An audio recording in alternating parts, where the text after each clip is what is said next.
Kalimat efektif.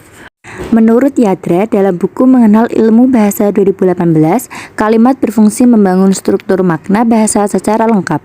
Dalam Kamus Besar Bahasa Indonesia, efektif diartikan dapat membawa hasil atau berhasil guna. Bahasa sederhananya, efektif merupakan kata sifat untuk menunjukkan sesuatu yang tepat guna.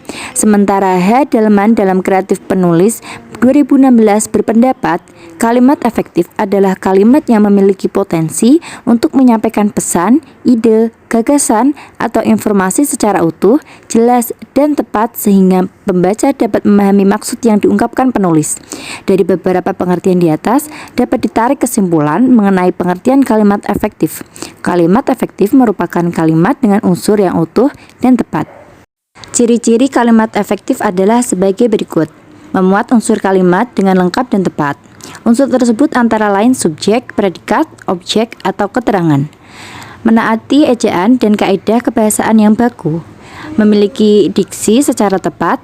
Memandakan struktur bahasa dengan jalan pikiran yang logis dan sistematis.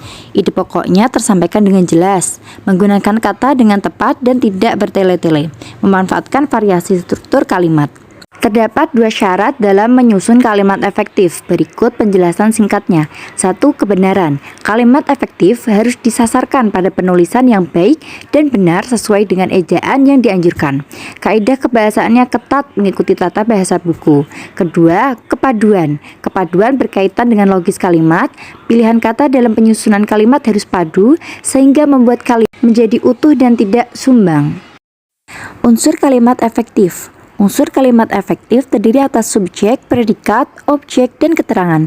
Syarat untuk membuat kalimat dapat dipenuhi minimal dengan unsur dan predikat. Namun, dalam kalimat efektif, perlu kehadiran objek atau keterangan agar kalimat terkesan utuh. Berikut penjabaran singkat unsur kalimat efektif.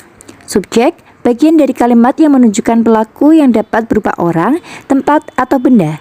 Predikat, bagian kalimat yang menunjukkan apa yang dilakukan oleh subjek, biasanya berupa kata kerja. Objek, bagian kalimat yang menunjukkan hal atau benda yang menjadi sasaran, biasanya berupa nomina. Keterangan, kalimat yang menunjukkan tujuan, cara, waktu, tempat, atau sebab akibat, biasanya ditandai dengan penggunaan konjungsi atau kata hubung. Struktur kalimat efektif mengikuti jenis kalimat. Struktur penempatan subjek, predikat, objek, dan keterangan menyesuaikan jenis kalimat yang akan dibuat. Selama syarat untuk menyusun kalimat efektif sudah ditaati, maka strukturnya hanya tinggal menyesuaikan jenis kalimat. Contoh-contoh kalimat. Pihak sekolah memasang CCTV untuk keamanan sekolah. Pihak sekolah itu subjek, memasang predikat, CCTV objek, untuk keamanan sekolah adalah keterangan tujuan. Kedua, ibu belanja buah, sayur, telur, daging, sapi, dan beras di pasar. Ibu sebagai subjek, belanja sebagai predikat, buah, sayur, telur, daging, sapi, dan beras sebagai objek, di pasar sebagai keterangan tempat. Putri mengayuh sepeda dengan kencang. Putri sebagai subjek, mengayuh sebagai predikat, sepeda sebagai objek dengan kencang sebagai keterangan cara.